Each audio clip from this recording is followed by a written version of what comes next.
Salut mes amis, je voudrais parler brièvement aujourd'hui de Pentecôte, de cette fête de Pentecôte qui a quand même un arrière-plan vétérotestamentaire.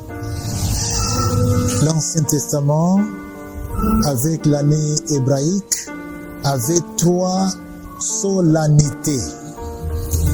Il y avait Pâques, il y avait Semaine, il y avait aussi Tabernacle, fête de Pâques, fête de Semaine, fête de Tabernacle.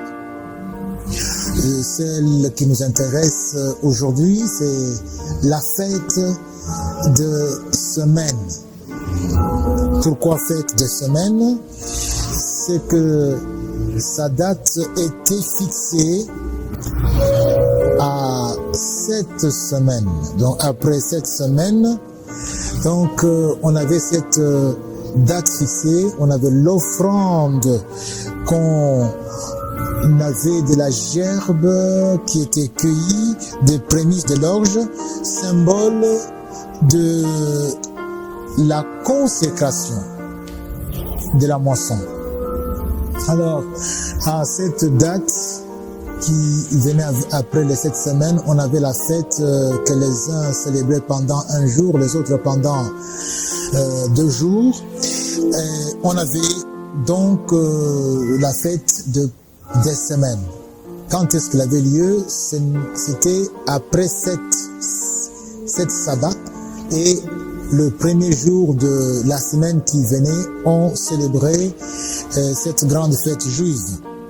La fête des semaines prit avec le temps aussi le nom de Pentecôte. Pentecôte, c'est venu du grec 50e. Pourquoi? Quand vous avez 7 semaines qui se suivent, vous avez 49 jours, et le 50e jour, c'est la Pentecôte, donc le 50e jour. Et c'est ainsi que depuis un certain temps, on appelait aussi fête de semaine, fête de Pentecôte, quand les Grecs s'étaient invités dans les concerts culturels de l'Empire qui était conquis. Donc il y a eu cette solennité qui s'appelait aussi fête de moisson, qui s'appelait aussi jour des prémices. Pourquoi fête de moisson? C'était parce que c'était la période où on moissonnait la période où on moissonnait le froment. Et fête de prémices, pourquoi? Parce qu'on présentait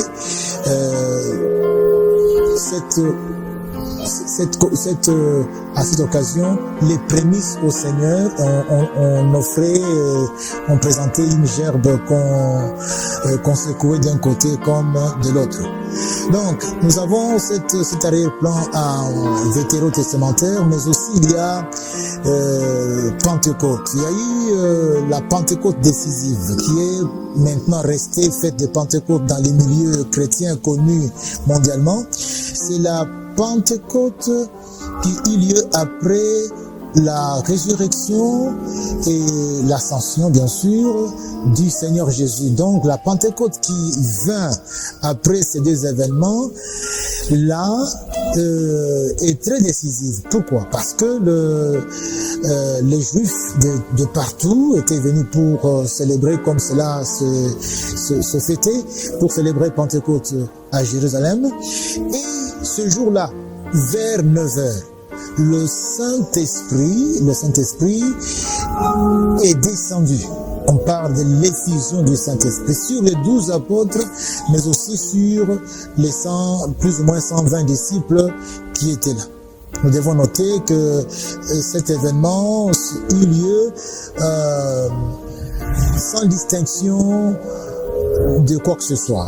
Et on n'a pas distingué l'âge, on n'a pas distingué le statut social, encore moins le sexe. Et les femmes et les hommes se sont retrouvés tous avec vivant ce grand événement où ils étaient mus par le Saint-Esprit, secoués par le Saint-Esprit. Il y avait ces langues de feu sur eux, et puis ils parlaient aussi des langues selon lesquelles tout le monde les entendait comme s'ils parlaient chacun sa propre langue. Ceux qui venaient d'un côté comme de l'autre les entendaient. Tu viens de la Grèce, tu les entends parler et tu dis qu'ils parlent grec. Tu viens du côté de Perse, tu leur dis, tu les entends parler, tu dis qu'ils parlent persan. Tu viens même de l'Éthiopie, bon, tu penses qu'ils parlent la langue de l'Éthiopie. Ils parlaient au même moment et chacun les entendait. Si on peut lire cela dans Acte 2, verset 1 et suivant, pas de distinction d'âge ni de sexe. Donc, on a la fête de semaine qui a continué à être célébrée comme cela a été prescrit dans la loi mosaïque. Mais après la mort et la résurrection de Jésus, après son ascension, cette fête de semaine, qu'on appelait déjà Pentecôte, a eu un caractère spécial avec l'effusion du Saint-Esprit. Notez que cette fête s'appelait aussi fête de moisson ou fête des prémices. Il y a là une image forte. Quand le Saint-Esprit descend, il pousse les apôtres à parler de Christ. Et ce jour-là, il est écrit qu'il y a eu donc les gens qui étaient là, qui étaient attirés par le bruit du vent qui entourait la maison où étaient les apôtres. Il y a eu ces gens, donc il y a eu des conversions, 5000 conversions. Donc la coïncidence avec la fête de la moisson a maintenant une connotation spirituelle. C'est comme si Dieu avait apprêté la moisson et les apôtres ne sont venus que pour cueillir. En effet, ceux qui étaient là étaient des Juifs venus de toutes parts qui avaient reçu dans la loi mosaïque tout ce qui a été annoncé concernant le Messie et même aussi la promesse de l'effusion du Saint-Esprit. Et ce jour-là, ils sont témoins de ces choses et eux-mêmes ayant été préparés par Dieu déjà, ont été cueillis comme la moisson. Et ils ont été aussi présentés, nous devons le dire, comme les prémices. Parce que ce jour-là commençait l'Église. L'Église naissait ce jour-là. Ils sont donc les prémices. Donc Pentecôte, c'est fête de moisson, fête de prémices aussi. C'est, nous pouvons dire, le début de la dispensation du Saint-Esprit. Parce que jusque-là, le Saint-Esprit était octroyé par Dieu à quelques-uns de ses serviteurs, de croyants pour une mission spéciale, et le Saint-Esprit faisait son travail. Il ne restait pas d'ailleurs tous les temps. C'était pendant le temps qu'il y avait la mission là, plus ou moins longtemps pour les uns que pour les autres. Mais dans notre période ici, depuis cette effusion du Saint-Esprit, il y a quelque chose de spécial, c'est que tous ceux qui sont disciples de Jésus reçoivent instantanément le baptême du Saint-Esprit, reçoivent instantanément les dons du Saint-Esprit, reçoivent aussi la plénitude du Saint-Esprit. Tous les chrétiens. Si tu n'as pas le Saint-Esprit, c'est que tu n'es jamais devenu chrétien. Et si tu es chrétien, c'est que tu as été baptisé du Saint-Esprit, c'est que tu as les dons du Saint-Esprit, c'est que aussi tu as également la plénitude du Saint-Esprit. Mes frères, mes sœurs, notons aussi pour terminer que la loi mosaïque avait déjà en son temps prescrit que la fête de semaine, la Pentecôte, devait se célébrer le premier jour de la semaine, après les 7 Shabbats. Alors le lendemain du Shabbat, qui est le dimanche, devait être le jour où on devait célébrer la Pentecôte. Qu'est-ce que nous remarquons? Nous remarquons tout simplement que Jésus est ressuscité le premier jour de la semaine. Le Saint-Esprit promis est descendu sur les apôtres et c'était le premier jour de la semaine. L'Église naissait aussi le premier jour de la semaine. Ce sont quand même des choses que nous devons noter. Donc si nous nous réunissons pour célébrer la résurrection du Seigneur, le dimanche plutôt, c'est parce que c'est le dimanche que le Seigneur est ressuscité. Mais aussi, nous sommes réconfortés dedans parce que nous célébrons également l'effusion du Saint-Esprit. Nous célébrons aussi la naissance de l'Église.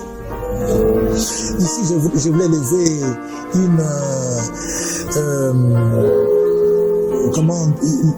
je voudrais ici